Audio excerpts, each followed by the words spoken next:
Hello Tool, kumusta? Welcome na naman sa ating channel kung saan pag-uusapan natin ang mga kwentong tiyak kong kapupulot na natin ang aral. Halika, samahan mo kong alamin, unawain at tuklasin ang mga kwentong tiyak kong kagigiliwan natin. Halika, sama ka!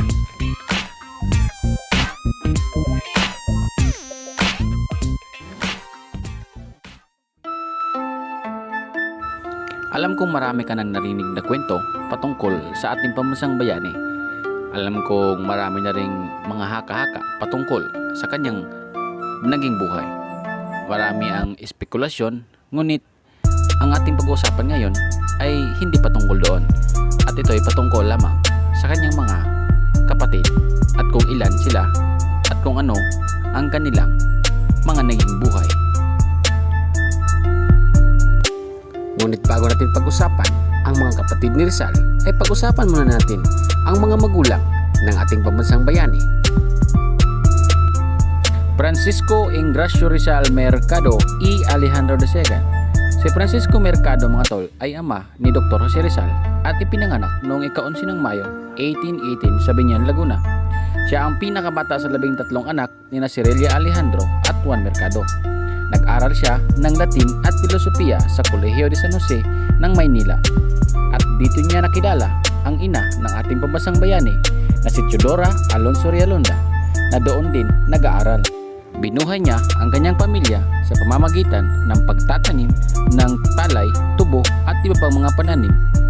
Namatay si Francisco Mercado noong Enero 5, 1898. Teodora Morales Alonso Realonda de Rizal y Quintos. Si Teodora Alonso, mga tol, ay ang ina ng ating pambansang bayani na ipinanganak noong ika-9 ng Nobyembre 1827 sa Meseg Tondo, Manila. Siya ang ikalawang anak ni Lorenzo Alonso at Frida de Quintos, galing sa may kaya na pamilya. At namatay si Teodora noong ika-16 ng Agosto 1911 sa Calle San Fernando, Binondo, Maynila dahil sa kanyang katandaan at kahinaan. Matapos nating kilalanin ang mga magulang ng ating pambansang bayani, halika't ating kilalanin ang kanyang mga minamahal na kapatid. Saturnina Rizal. Si Saturnina, mga tol, ay ang panganay sa kanilang magkakapatid. Siya ay pinanganak noong 1850 at may palayaw na nineng. Tinulungan niya kasama ang kanyang ina makaaral si Rizal at siya ang tumayong pangalawang ina ni Rizal noong nakulong ang kanilang ina. Napangasawa niya si Manuel Timoteo Hidalgo ng Batangas. Sila ay nagkaroon ng 5 anak na sina Alfredo, Adela, Abelardo, Amelia at Augusto. Pasiano Rizal Mercado y Alonso Realonda. Si Pasiano ay ang nakakatandang kapatid ni Jose Rizal.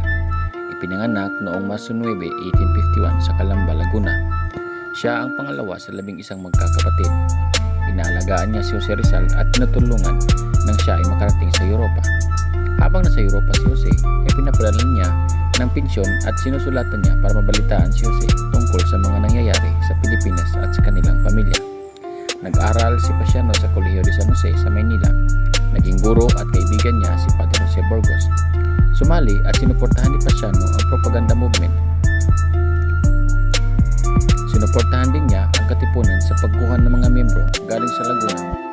Pagkamatay ni Jose Rizal ay naging general si Pasiano ng Revolutionary Army at naging military commander din ng Revolutionary Forces sa Laguna noong Philippine-American War. Dahil dito, hinuli siya ng mga Amerikano, ngunit namatay si Pasiano nang siya ay 79 nang dahil sa sakit na tuberculosis. Narcisa Rizal, ang pinakamatulunging kapatid na babae ng ating pambansang bayani. Si Narcisa Rizal ay pinanganak noong taong 1852 at may palayaw na sesa. Siya ang ikatlong anak sa pamilya Rizal. Tulad ni Saturnina, tumulong si Sesa sa pagpapaaral ni Rizal sa Europa. Isinangla niya ang kanyang mga alahas at ibininta niya ang kanyang mga damit para lang matustusan ang pag-aaral ni Jose Rizal. Lahat halos ng mga tula at isinulat ni Jose Rizal ay kanyang naisaulo. si Sisa ang pinakamatulungin sa kanilang pamilya, nang ang kanilang mga magulang na sina Don Francisco at Doña Teodora ay itinaboy sa kanilang tahanan. Si Sisa ang kumupkop sa kanila, kahit na ang kasintahan ni Jose Rizal na si Josephine Bracken ay pinatira niya sa kanyang tahanan sapagkat pinaghilalaan siya ng pamilya na Rizal ay isang espiya ng mga paring Espanyol. Kaya't noong taong 1896 habang siya ay nakapiit sa barkong Castilla na nakadaong sa Cavite ay nagpadala ng liham ng pasasalamat si Jose Rizal sa kapatid na si Cesar sa pagpapatuloy kay Bracken sa kanyang tahanan. Si Cesar rin ang matyagang naghahanap ng lugar kung saan si Jose Rizal ay inilibing na walang kahon at walang pangalan para pagkakakilanlan. Kaya nagbigay siya ng aginaldo sa namamahala sa mga libingan para lagyan ng markang RPG na siyang titik ng mga pangalan ni Jose Rizal. Pagkaraan ng maraming taon ay hinukay ni Sisa at ng mga kaanak ang mga labi ni Jose Rizal.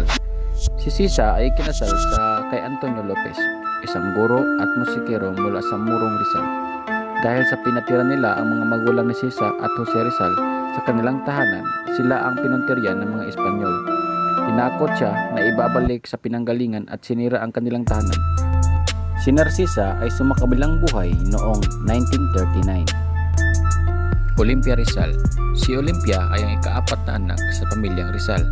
Siya ay pinanganak noong taong 1855. Napangasawa niya si Silvestre Ubaldo na isang telegraph operator sa Maynila at sila ay biniyayaan ng 3 anak.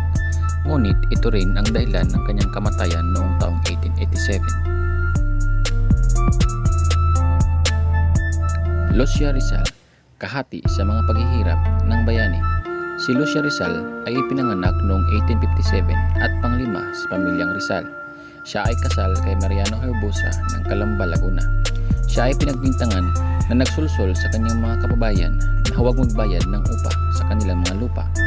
At ito ay nagdulot ng malaking kaguluhan at silang mag-asawa ay minsan ang nagatulan na itapon sa ibang bansa kasama ang ibang miyembro ng pamilya Rizal.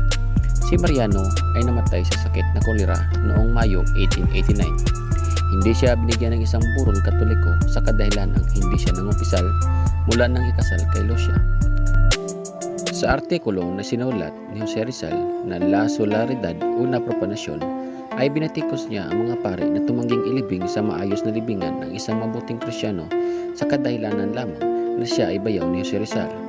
At noong Disyembre 1891, ang balong si Lucia ay isa sa mga dumalo sa pulong ng pamilya sa Hong Kong. Sinamahan niya si Jose Rizal pabalik ng Manila noong Hunyo ng sumunod na taon. Mula ika-6 hanggang ika-15 ng Hulyo 1892, si Jose Rizal ay ikinulong sa Fort Santiago at ipinatapon sa dapitan.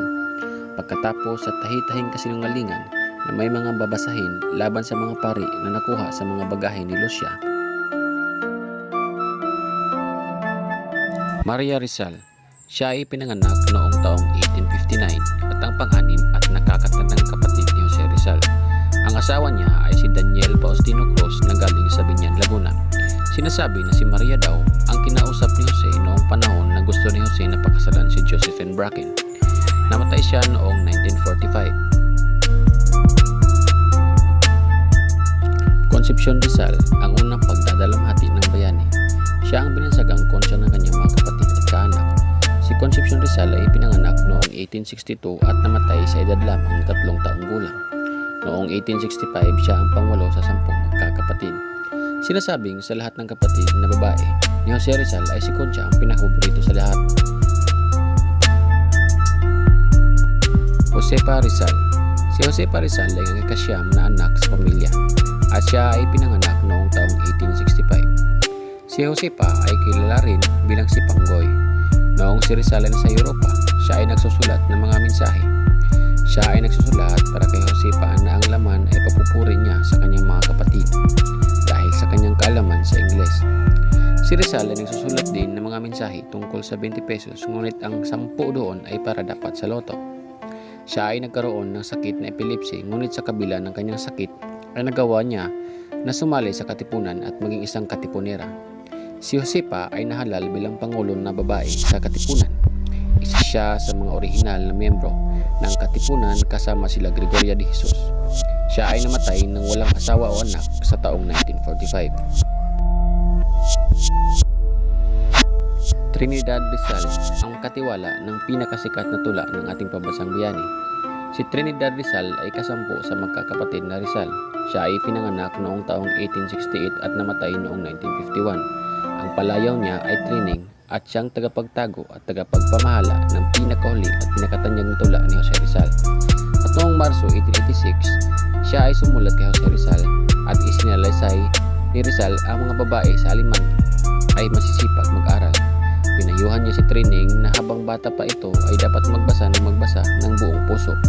Pinangaralan niya ito na huwag hayaang ang katamaran ang mayani dahil napuna ni Jose Rizal na wala sa loob nito ang pag-aaral. Sinabi niya na kaunting tiyaga lamang at siya ay magtatagumpay. Makaraan ng 4 na taon ay nagulat na lamang si Jose Rizal na makatanggap siya ng liham mula kay Trining. Ipinaalam nito na nakapagtapos ito ng kolehiyo. 2 taon at 1.5 buwan na ang nakakaraan. Noong Agosto 1893, si Trinidad kasama ang kanyang ina ay namuhay kasama si Jose Rizal sa Casa Cuadra. At noong taong 1883, si Trinidad ay naratay sa banig.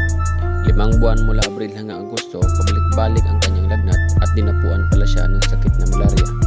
Siya ang pinakahuling namatay sa pamilya Rizal. Soledad Rizal. Si Soledad Rizal ay ang bunso sa pamilya Rizal at ipinanganak sa taong 1870. Siya ay kilala rin bilang Choling. Si Rizal ay saludo sa kanya dahil siya ay isang guro at siya ang pinaka-edukado sa kanilang magkakapatid. Siya ay sinabihan ni Rizal na dapat siya ay isang maging magandang huwaran para sa mga tao. Si Choling at ang kanyang asawa ay nagkaroon ng 5 anak na sina Trinitario, Amelia, Luisa, Serapin at Felix. Ang kanyang anak na si Amelia ay napangasawa si Bernabe Malvar na anak ni General Miguel Malvar.